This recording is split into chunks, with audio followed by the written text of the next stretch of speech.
everyone, and welcome back to my channel. I'm CasseyNicole, and today I'm giving you guys 10 tips on how to achieve healthy natural hair. So to go ahead and get started, the first tip is to know your hair type. Knowing your hair type can mean, is it high porosity or low porosity? Y'all have my notes right here, so if I keep looking down, this is what I'm looking at. But basically having low porosity hair, it means that how to basically know if you have low porosity hair. It means if your hair doesn't absorb moisture, if it takes too long to dry, and it's no elasticity or volume. And for high porosity hair, means it absorbs moisture, it looks and feels maybe dull or a little dry, it tangles easily, and your hair dries up very quickly. Now, I tend to think that I have a low porosity hair because my hair, to me, it doesn't have a lot of volume, no elasticity. I mean, my shrinkage is there, but it takes a little bit longer to dry, and it doesn't absorb moisture. So I have to work a little bit, more. I have to use a little bit more of a product that helps with moisturizing my hair, if I could say. So basically my hair takes a lot of product to get my hair moisturized. So that is the A part of knowing your hair type. The B part, or second half to that, is to know your curl pattern. Is your curl pattern a 4A, 4B, 3C, or 4A? There's a lot of pictures on Instagram, and also it's a lot of natural hair profiles on Instagram, as well as it's a lot of pictures on Instagram, Google, that can help you understand basically what your hair curl pattern is. I like to think that my hair is more so of a 4A. It has a C type curl, but then it has more so of an S curl to it as well. It's like an S shaped curl, if you could say. So I think my hair is a 4A. So going on to the next tip is tip 2, which is use products that work for your hair. A lot of people say, or a lot of people will ask me, how do I get my hair like this? And then I will tell them what products I use. They will go and use them, and the products don't work for their hair. You have to know your hair. So basically, if you have low porosity hair, you need to use things and waters and oils and products that work for low porosity hair. Same thing for high porosity hair. If you just use things for high porosity hair. For natural people, a lot of people think just because you used it, it'll work on you. No, like everyone hair texture, type, curl pattern, everything is different. So use products for your hair.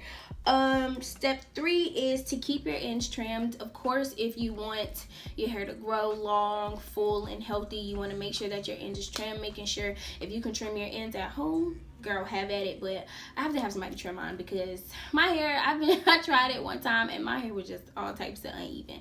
So go to the salon, get your ends trimmed. Make sure you get steam treatments that can basically help your hair grow long and beautiful. So step 4, or tip 4, is use deep conditioners. Now, I've heard people say that you're supposed to deep condition every other week or every week. I personally don't have a set time frame in which I deep condition my hair. I try to deep condition it every other week, but if I don't, it's okay. Like, I'll just pick a random day out of the week and deep condition my hair. But deep conditioners that I think will work on low porosity hair. So if you have low porosity hair, the deep treatment by the Raw Shea Butter by Shea Moisture, the deep treatment mask this is what I use right here. Oh, this is what I use right here. It looks like this. It's from the Shea Moisture Raw Shea Butter line. It just has shea kelp, argan oil, and it's for dry, damaged hair. Of course, it will heal, grow, and strengthen your hair. So this is the one I use for my hair. You can also use the Hydration Elation by As I Am. I don't have that one on me, but I heard that one was very good. Also, it's another one called the Low Porosity Protein Free Treatment by Shea Moisture as well.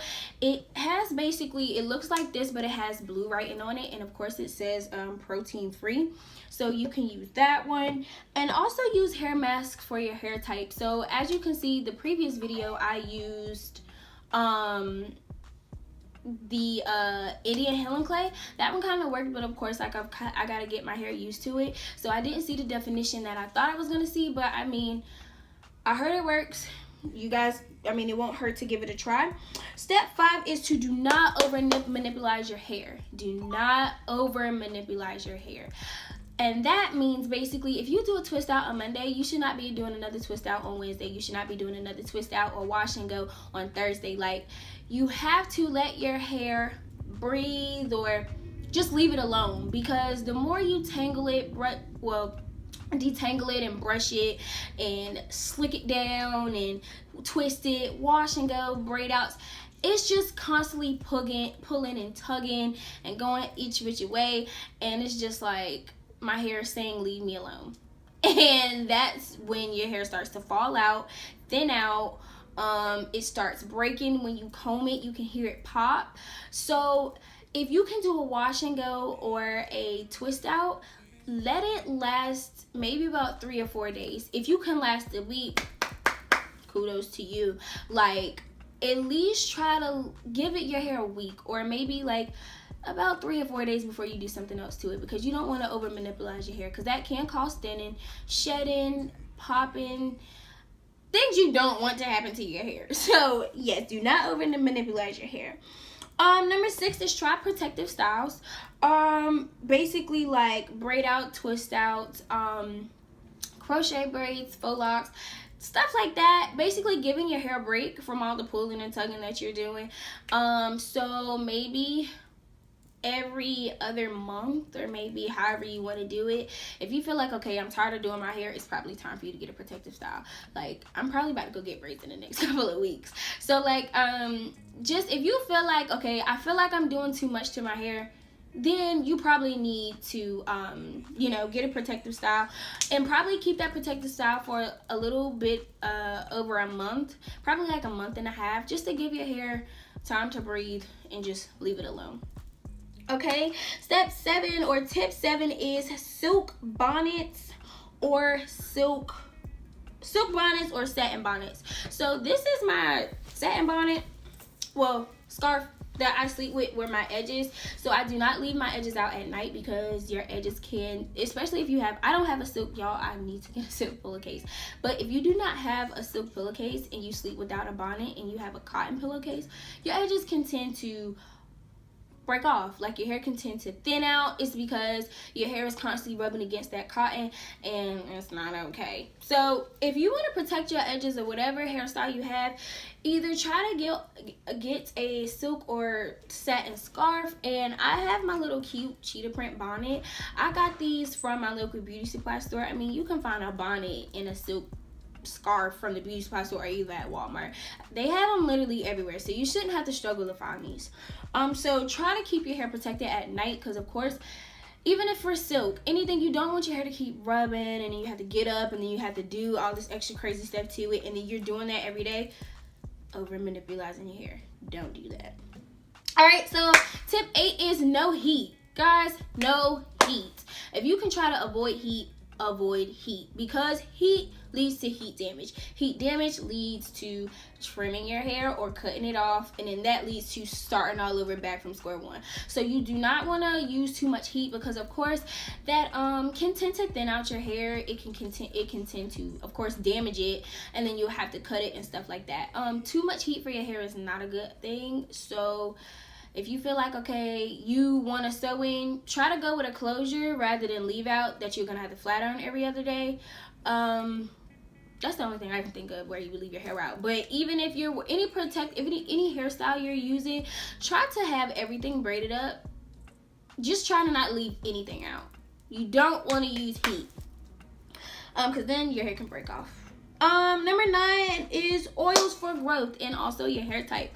So going back to low porosity hair, I feel like my hair doesn't absorb moisture, so I'm gonna use an oil or a cream or a hair milk that's gonna help me with moisturizing my hair. So for low porosity hair, I tend to use virgin olive oil, coconut oil, vitamin E oil, and a jojoba oil. So this is my coconut oil right here. I usually tend to do a hair mixture or oil mixture, so it's like olive oil, tea tree oil, jojoba oil, all that stuff in this one bottle. But this is just olive oil.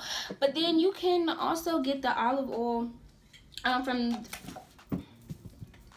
from the beauty supply store. And this is what it looks like this. I got this from my local beauty supply store, and of course it has a nozzle so you can get directly on your roots.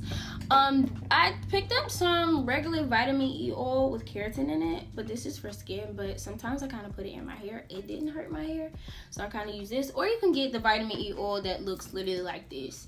Last but not least, the jojoba oil looks just the same, just like this. I mean, literally, my beauty supply store has every one of these and any type of oil you need. Like, they have it. And then I also use my African shea butter. I kind of tend to put this on it. Y'all, when I tell y'all my hair is super duper moisturized when I use this stuff, use it. I'll also put the link down to all these products down below. And number 10, do not do what everyone does. Listen to your hair. Listen to your hair. If you feel like you do a style and your hair is just like, it feels dry, or it's telling you I need more moisture, or it's basically your hair starting to thin out, that means it's telling you you're doing too much to it. If you're hearing a lot of breaking and popping when you get towards your ends need to be trimmed. If you still having to blow your hair out before you get braids, and you see at the bottom that you have a lot of knots and it can't get as straight, or if you blow or flat iron your hair. I saw this person flat iron their hair on YouTube and their ends was crazy. That means you need to cut your ends or trim your ends. Basically listen to your hair. Anything that seems unusual, try to dig into it and get more information about it, because your hair is trying to tell you something important. Guys, that's the end of my video. If you have more questions or concerns, please comment down below. Hit me on every social media account, and all the products that I've showed you in this video will be linked down below. I'll see you guys in the next one. Peace.